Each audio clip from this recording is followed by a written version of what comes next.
investment markets have performed very well for the last financial year. For instance, the ASX 200 rose 21.9% for the full financial year. However, the quarter leading into the end of June was very bumpy. For instance, the ASX 300 declined by 2.8% during that period. Similarly, the international share market has been very solid. The returns as measured by the MSCI were positive by 14.6% for the quarter, and they were up 32.8% for the financial year. Another good measure of how strong the markets have been is that Morningstar recently reported that the average balanced superannuation fund returned approximately 15% for the full financial year, which is a very strong result by historical standards and expectations.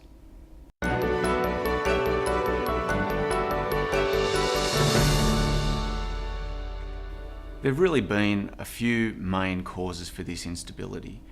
The first one is that the Chinese boom, the Chinese growth that has led to the economic boom in our resources is really past that first stage of capital-intensive investment that has led to high valuation increases in miners such as BHP and Rio Tinto. So as this has started to scale back, the valuations have come back and the performance of some of those markets has been hampered. The second one, and probably more meaningful in terms of that instability in the last quarter, was really the US Federal Chairman of the Reserve in the US, Ben Bernanke, making comments that alluded to the fact that the US Federal Reserve may look to ease or roll back some of the quantitative easing that they've been doing, which for the US is all designed about stimulating their economy, and the only way that they've been able to do that is to print more money.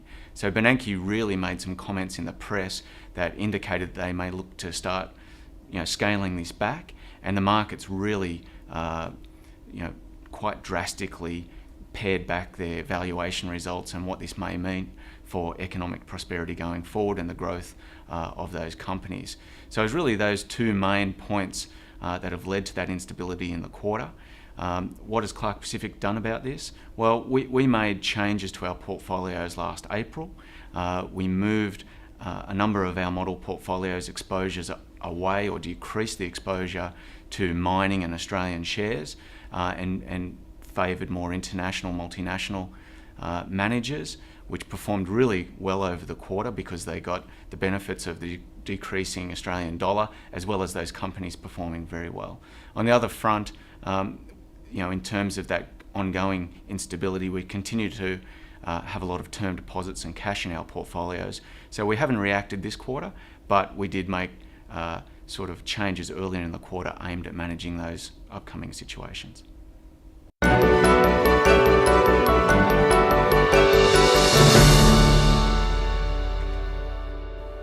The Clark Pacific model portfolios have performed really well over the last financial year and the quarter.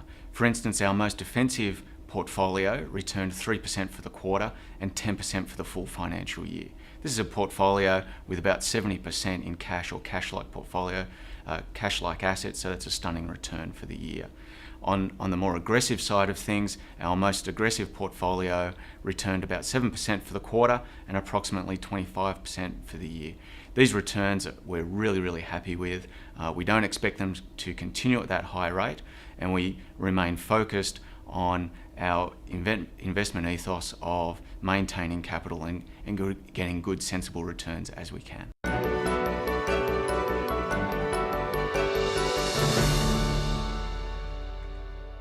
Clark Pacific's view of the investment outlook and economic situation is cautiously optimistic.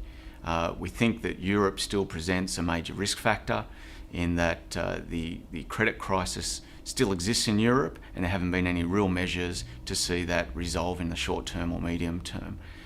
So we think this will eventually have to be addressed, and that may well lead to the breakdown of the European Monetary Union and resulting instability that will come from that. Secondly, the US economy, whilst showing great signs of recovery and great economic data coming out from the US, the whole issue of when the monetary easing and the quantitative easing and the monetary policy being scaled back, when that will take place, our view is probably later towards the end of this calendar year or early next calendar year. It's likely to happen, and how that affects investment markets is providing a lot of doubt in markets. We've also got China that continues to report 7.5% GDP growth, which is very, very strong. It will continue to be a source of growth for the world economy and the Australian economy as our resources and mining sector particularly benefit from that ongoing demand. So our overall outlook remains very cautious, still optimistic. It's very much a market we believe that requires a lot of skill and caution. We remain committed to our absolute return focused model portfolios, but we're still cautiously optimistic.